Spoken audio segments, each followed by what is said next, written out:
I strayed slightly over the speed limit there, and I was caught, and they dealt with me efficiently and courteously, as befits a civilised nation, which is, of course, what France is. No. France is a country you have to drive through to get to Italy. That's all it's for. All right? He's not going to like it. Look, the fact of the matter is, they've got better cheese, they've got better wine, they've got better... They haven't got better cheese. They are a bunch of treacherous, lamb-burning, work-shy peasants.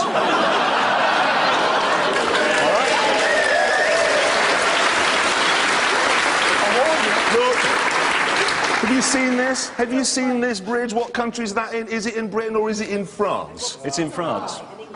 It was designed by an Englishman, but we're so tight-fisted we wouldn't build it here and they would. Right. No. They're better than us. No, they're rude.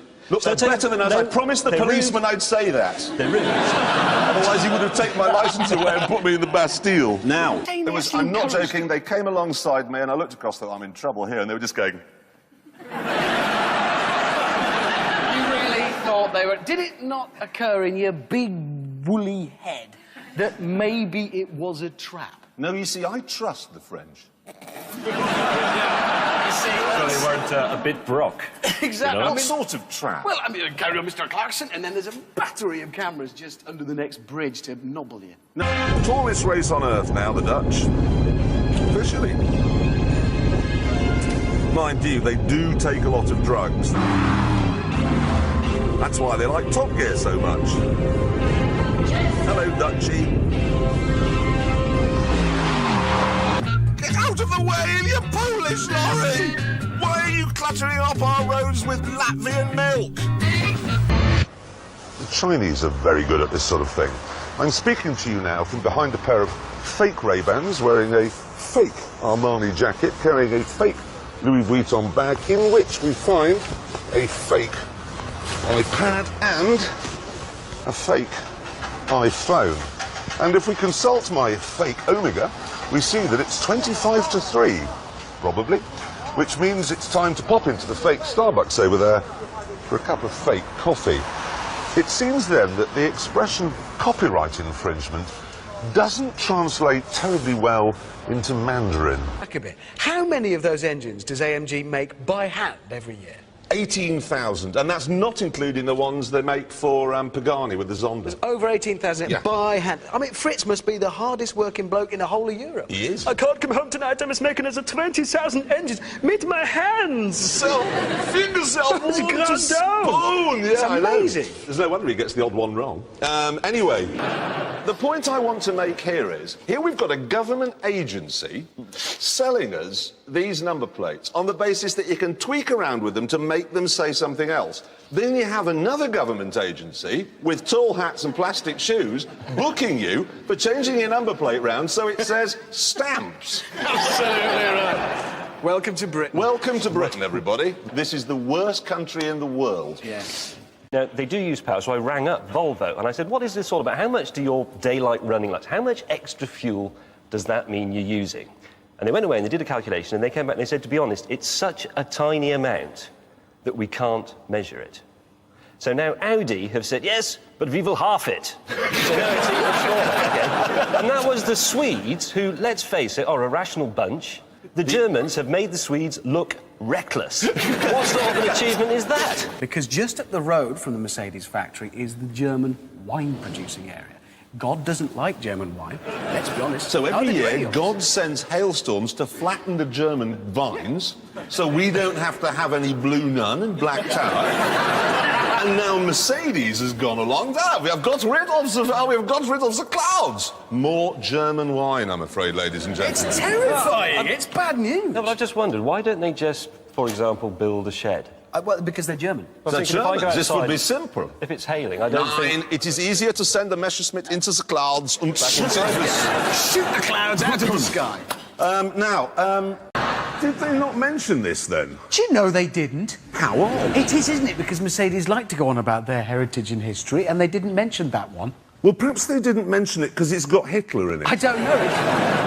That's not Hitler. It is. It isn't. No, that car was built long before indicators were invented, so he's just there to do some hand signals. Really? What signals are you doing there, then, James? He's saying, take the Third Reich.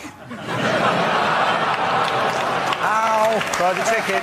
Bentley is owned by VW. Yeah. That car was styled by a Belgian, and it was engineered by a man called Ulrich Eichhorn. Doesn't sound very British. Are you does it? presenting Top Gear, or are you writing a letter to the Daily Telegraph? Well, I'm just saying that you know immediately that that car is German because it's got too much power. They've overdone it, as usual, like they did on their French holiday in 1939. James, the Queen is German, but Yes. you don't sing Deutschland, Deutschland, über alles every time she comes on the television, do you? Well, I do, actually. Yeah, he does. The real problem is obviously that between now and when you're watching this, really anything could have happened. Somebody could have invented a car that, I don't know, runs on jelly. We might have declared war with France. To be brutally honest, the only real solution to keeping fuel prices down is population control. What we need for China? No, not, James May's fuel price solution. not kill people. Well, fair enough. Think about it. How many people are there in France? In France, Yeah. it's about the same as here, 60 about million. 60 million. We don't need all of them, surely. Well, do you know what's happened here? Audi, who of course own Lamborghini, they've built all of the car and then just let the Italians, to keep them happy, do one thing. So what news have you got then, James, this week? Well, actually, I've got some news from Korea. You can't tell, can you, that Top Gear's just been sold in Korea? No, no. Well, no, I don't think there's any evidence. I think we're smoothing this one out nicely. It's not showing. Hello, you industrious little fellows. That's got him on side. Well done. It's not like we've ever upset anyone. I know. Well, there was the vicar whose tree I rammed in the Toyota pickup truck. Yeah, and there was. everyone in Wales, and everyone in Birmingham, and everyone in America. We should do a car that's quintessentially German. Well, just replace the spoons with little sausages in No, clips. no. Give it trafficators that go like that. A sat-nav that only goes to Poland. Und ein Fanbelt that will last for 1,000 years. They're just shooting at me because my car's Japanese. It's racism. Now this is a half French, half Italian car. That's a worry. You see, when the French and the Italians come together to do cooking, that's great. When they come together to make a car, run. Run for your life. The interesting thing about the French nation, I think because they are essentially peasants and communists, is that they are quite good at the fairly small and fairly simple car. We all know why it is. It's because Lamborghini are owned by Audi, so the Germans do the actual building of the cars, and then they let the Italians do the brochure. So they're just filling the numbers. It's got 1,000,000 horsepower, yes. 100,000, it's invisible, and it's got cannons. Mexican car's just going to be a lazy, feckless, flatulent open stop, leaning against a fence asleep, looking at a cactus with a blanket with a hole in the middle on as a coat. It's interesting because they can't do food, the Mexicans, can they? Because it's all like sick with cheese on it. I mean, Refried sick. yeah, refried sick. I'm sorry, but just imagine waking up and remembering you're Mexican. That'd be brilliant. It'd be brilliant because you could just go straight back to sleep again. Oh, I'm a Mexican. I'm a Mexican. All I'm going to do all day. That's why we're not going to get any complaints about this, because the Mexican embassy, the ambassador's going to be sitting there with a remote control like this. They won't complain. The things I'd rather do than drive one of those include presenting next week's show while gently cupping James's scrotum. And we're off the air in Korea. Yeah, goodbye, industrious little fellows. Oh, give me a minute. I'm going to have trouble shifting that vision now. What is Zonda going to do? Oh, that'll be easy. Well, they're Italian, aren't they? They'll just lie. That's what they do. So they say, emissions is very important. Is it low or high? Low. Okay, my emissions is 1. And that's it. And that's how they'll just lie. They will just like, well, Remember, we thought we'd said goodbye to Lada. I think about 97 when they finally went away. No more horrible Russian cars made out of turnips. Well, they're back with this. Oh, look at our glorious new car. I mean, clearly this is poor, very, very poor. The best thing about it is, I mean, it's obviously rubbish just looking at it, but they've decided to model it on other cars to compete directly with them. So they've built it to compete with the Fiat Brava and the Toyota Starlet. Both of which are cars that aren't built anymore. So they're competing with cars that were I out was of confident date. of winning this competition. And it's just... if you see one of those coming, run. They are absolutely awful. Are they going to be sold in Britain? Well, certainly in bits of Europe, they'll cost about £3,000, all of which you will lose the moment you take the whole lot. Yeah. Worthless. Top Gear, top tip, avoid. But it is beautiful. Look. The best thing about this is you just know it has to have come from a country where drugs are legal.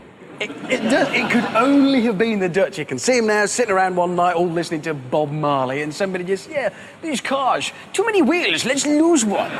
My favourite Dutch story is they had an explorer years ago, OK, called Abel Tasman, who went off to the South Seas to try and expand, you know, find new lands and so on. And he found Tasmania, because he was Abel Tasman, and that's named after him. He found New Zealand, and he found the Fiji Islands. He missed Australia. It's easily done. I was on the deck having a little smoke, sailed right past it. You've got everything.